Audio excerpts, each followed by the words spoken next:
Hi, this is Barbara Kim, coordinator of the Blue Mask Group. And I'm going to show you how to make a blue mask. And instead of using the wires that we used to use for shaping the nose, this instructional is going to show you how to make a casing for a tiny but fairly thick strip of aluminum. This is more comfortable for a great number of people. And then you don't have to use padding. The wire just goes, or not the wire, but the aluminum strip goes inside this casing.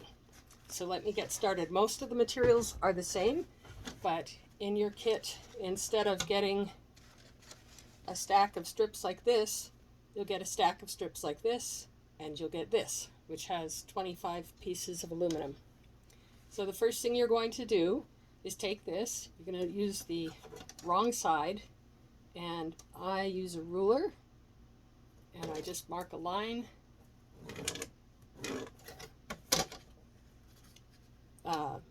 bisecting the middle of it. And then I take this. You can see, hopefully, this side over here is the right side that will be facing out on your mask. This side here is the wrong side that will be on the inside of your mask. So the first thing you're going to do is take this, and you want right side to right side. You're going to center it in the middle. I'm just going to put a clip on it to hold it there for now. So you can see it's about 1.5 inches on either side. Then I'm going to stitch this down. But I don't go all the way down. I just go to that center line. So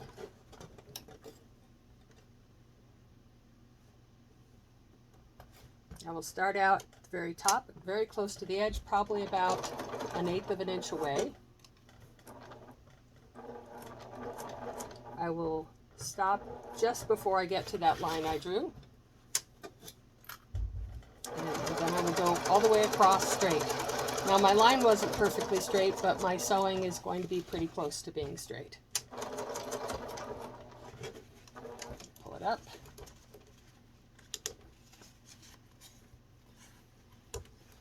Okay, so now I've sewn this like so, and in order to put the aluminum casing in it, I now just fold it up. You can see it's folded up so that the top is level with the top of the mask. Now I'm going to fold this up again, and I'm going to again put the clips on here.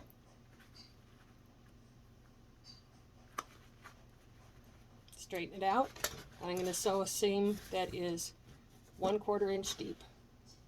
I have a special quilting foot that if I line up the edge of the fabric with that, it automatically gives me a 1/4 inch seam, which is pretty nifty.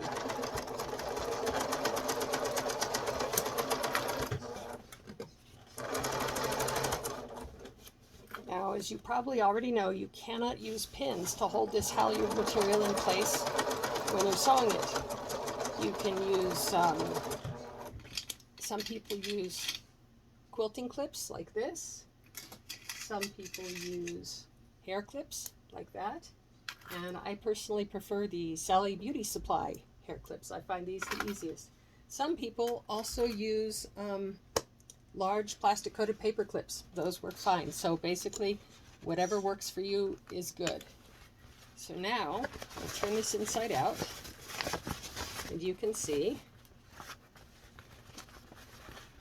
is the top seam. So I'm going to fold that over, and I'm going to roll it in between a little bit. Put some clips on it.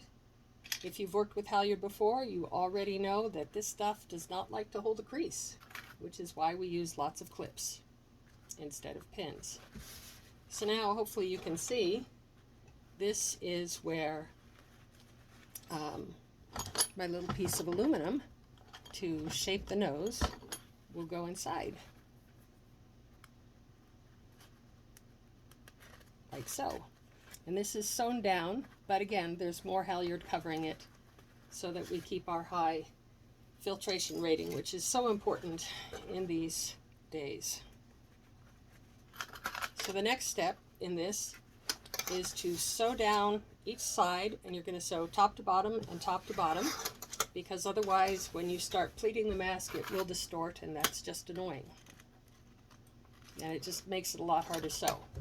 So on this side, yeah, I use a fairly long stitch, and I do it pretty close to the edge, maybe about an 1/8 or a 1/16 of an inch in from the edge of the fabric. Usually when I'm doing this, I do it sort of factory style, and I'll be chain stitching, and I'll have a row of 25 masks, and I'll do all the right side on them, and then I cut them free and do all the left. But I'm not doing that this time. But you can see I'm sewing top to bottom. It's very important.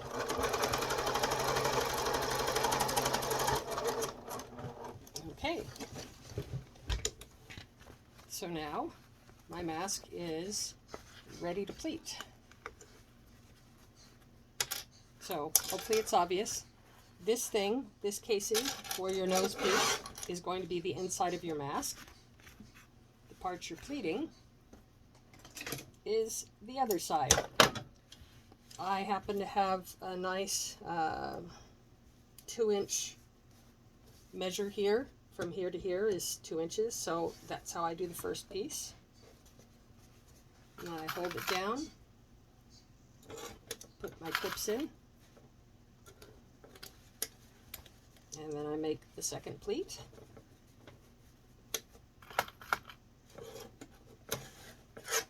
Each pleat is about 1/2 inch, más o menos. Perfection is not important, because even a mask that's sewn and ugly can still protect someone from getting a nasty disease. So then, after I've done the pleating, I'm going to check it against my ruler, which I have here, and this one's 4 1/4, and we actually try and make them a bit closer to 4 inches deep. So I'm just going to adjust my pleats a little bit.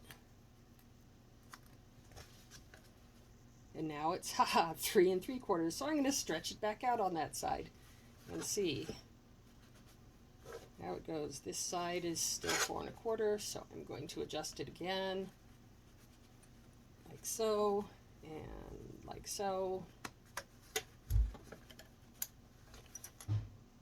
That's pretty close to 4, and also pretty close to 4 when I stretch it out. So then I'm just going to sew down the pleats. Again, this is about 1/8 of an inch seam from the edge.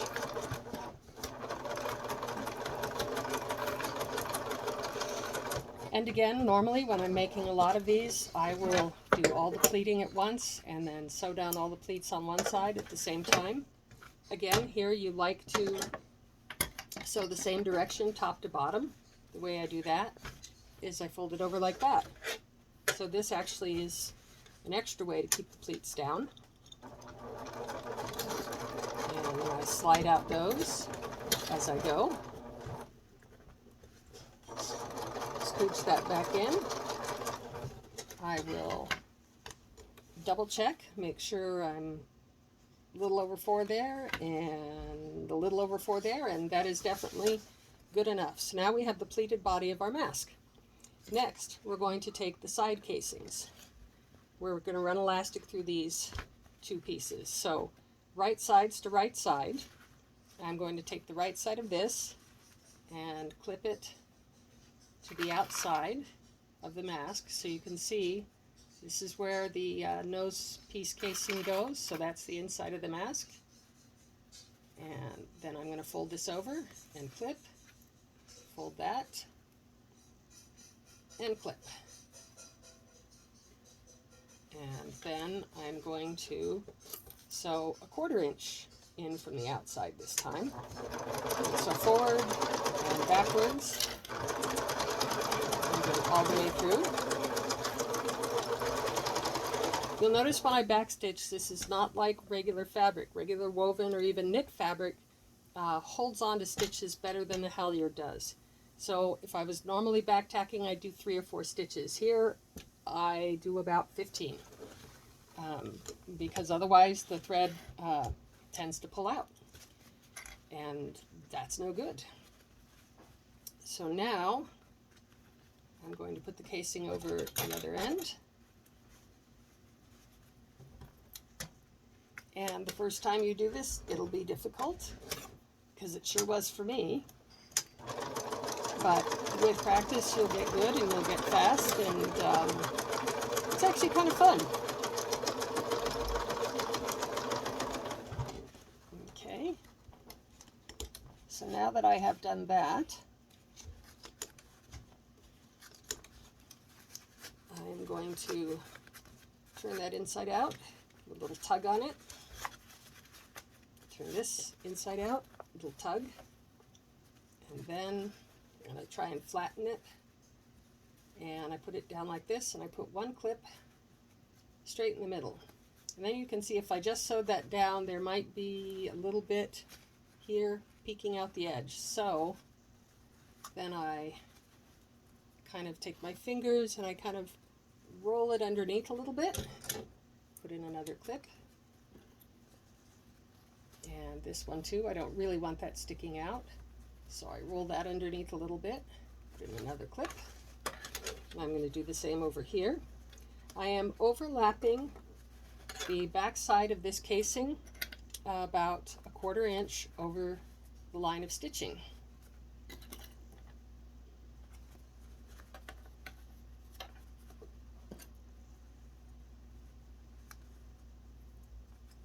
Okay, so hopefully you can see that. This is what it looks like on the back. And now I'm going to do my top stitching. Now again, if I'm doing a line of 25 of these, it's not a big problem, but when you first start, you're going to need a shim. This is my shim. It's just 3 or 4 layers of halyard all bunched together, because otherwise when I start sewing, my sewing foot will be angled so far backwards that the feed dogs don't catch the fabric, and so it'll kind of spin its wheels basically once it gets to the very edge. So I'm starting about 1 inch or even 1.5 inches in, and 1/4 inch, no, I'm sorry, 1/8 of an inch away from this seam here. So, and I'm going to start by back stitching, and I'm going to go all the way, whoops, I forgot to put my shim there, all the way to the edge. And now I'm going to forward stitch.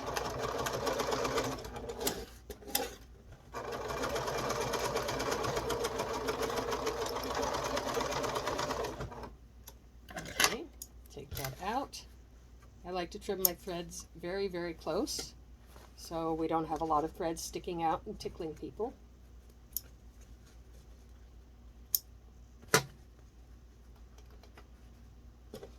And at this point, I'm usually using a stitch of 2.5 centimeters in length. You can use a longer stitch for the rest of the mask, but top stitching, we want it to hold on tight. So again, I start 1.5 inches in, and then I back stitch from there.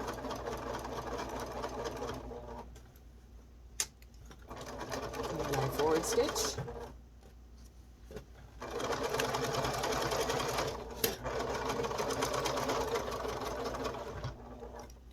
Then I back stitch. Again, I go backwards about 1.25 inches, which is a lot. It's certainly a lot more than I do when I'm using any other kind of fabric. But these masks, can last people for months, which is a good idea. So now I'm going to hold this up close so you can see. Here we go. So that's my 2.5 millimeter stitching. And that's what the casing looks like on the front and on the back.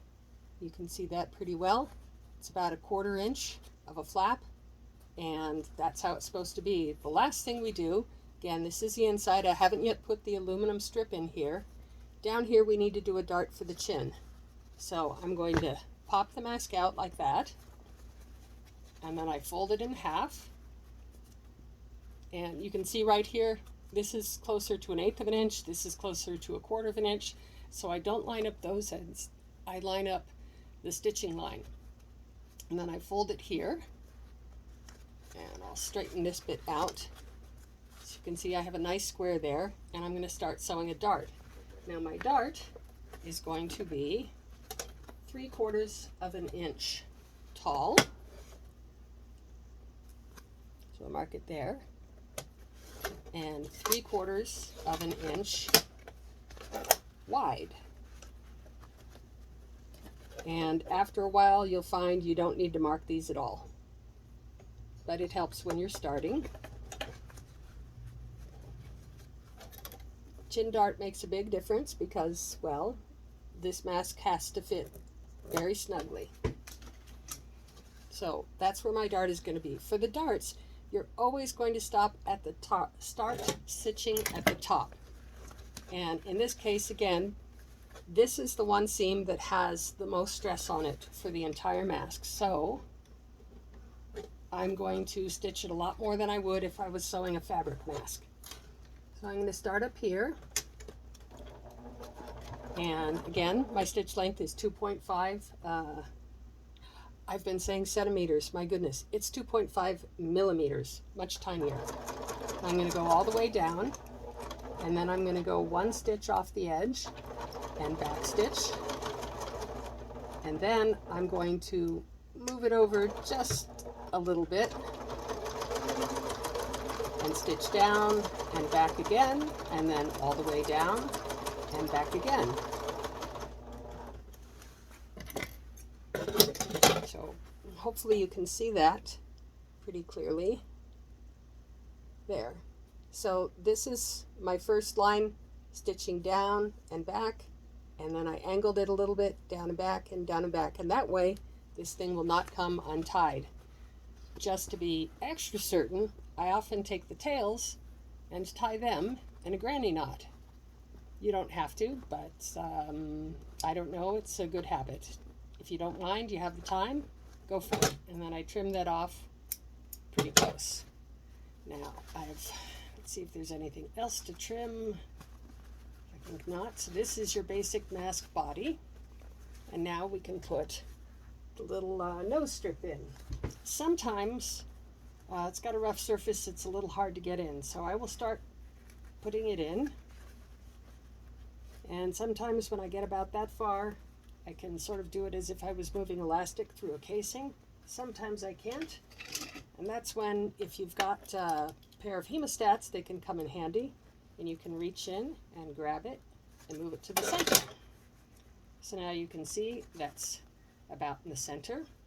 The next thing we're going to do is the elastic cord and the cord lock. Now, the elastic cord we have varies a lot. This particular one is very thick, so if you're using one of the thicker ones, you don't actually even need to thread it onto a needle. When I say needle, I mean a yarn needle. I can usually just bend that down, and if it won't go all the way through, I can then reach in either with a pair of tweezers or my hemostats and grab it that way.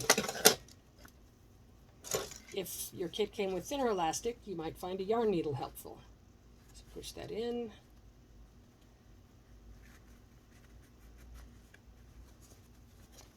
And again, it got stuck in a little fold, which is really not a problem. I just go down in there with my hemostats and reach it out. Next thing I'm going to do is I'm going to get a cord lock. We've got lots of different types of cord locks. You may get one that's like this. When you squeeze it, you can see through? It's just a hole. And this one has 2 holes. If you get one with 2 holes, then use both holes. So what you'll do is you'll squeeze it and stick one end of the elastic through one hole, and the other end of the elastic goes through the other hole. Then you're going to pull them up like that, and I'm going to make a knot. I don't want to make the knot far down here because we want lots of stretch. So I'm going to make it right up close to the end. So put it around my finger. It's just a simple one hitch granny knot, and then I'm going to slide the knot up to the end, and I'm going to pull it to tighten it a little bit, Pull it on the other end. So now that knot should not come out. If instead of using that cord lock, you got a cord lock like this, you will find it might be more difficult to get the elastic through. You might have to do it one piece at a time, like this. And then if you can't get that second one through, oh, well, actually I could. You might need to use a pair of tweezers or again your hemostat pinch and pull through. So now we have a completed blue mask. Whoops, not quite complete. I left a thread that I didn't trim. There we go. Now we have a completed blue mask, and this will keep someone safe. Thank you so much for volunteering to help. We absolutely could not do it without you. By now we've made and distributed over 3,000 masks for our community. And we're continuing to sew because unfortunately the virus is still around and we need to protect our high-risk populations. So God bless you all. Bye-bye.